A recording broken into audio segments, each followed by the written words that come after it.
zamuaziza zagushira ejuru ejuru kuko wamenye izina ryanjye maze ukanyizera gwino gwino usange Yesu akuruhure umutima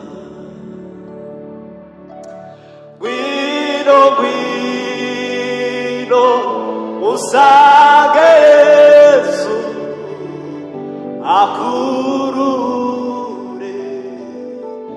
umutima ujumusanga wese aruhuka umutima Yesu niwe byiringiro by'ubuzima ujumusanga wese aruhuka umutima Yesu niwe byiringiro